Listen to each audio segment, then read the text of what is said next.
Everything we've been taught is a lie. And that brings me to the space and cosmos, one of the greatest deceptions, and yet given to us by NASA themselves. Article after article after article after press release and press release about water in space in amounts that are completely mind-blowing. Ocean worlds, water in the solar system and beyond. 2009, NASA found a sprawling cloud of cold water vapor around a solar system to a nearby star. The water vapor could eventually deliver oceans to dry planets that are forming in the system. The famous Eye of God nebula actually weeping tears of water.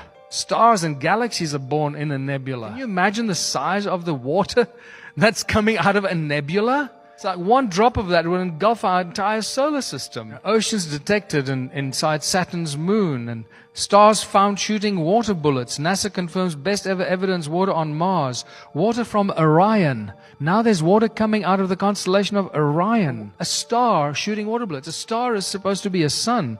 There's water on a star. And they do a study, NASA, and they say basically all stars have water.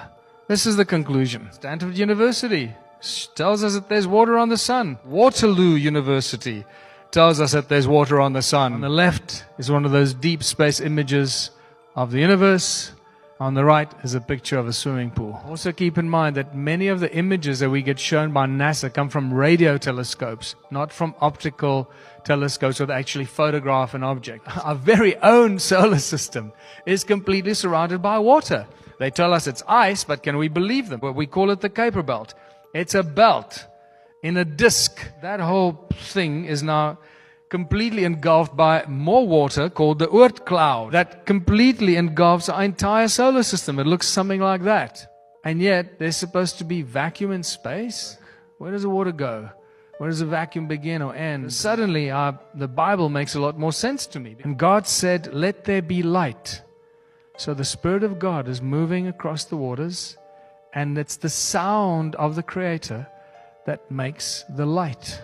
How does that work? Well, in modern science, it's known as sonoluminescence.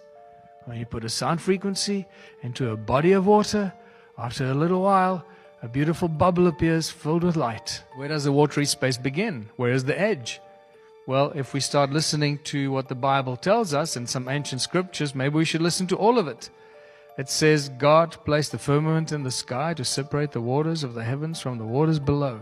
And then how did God create the flood? It tells us God opened the gates of heaven to let the water pour in on the earth.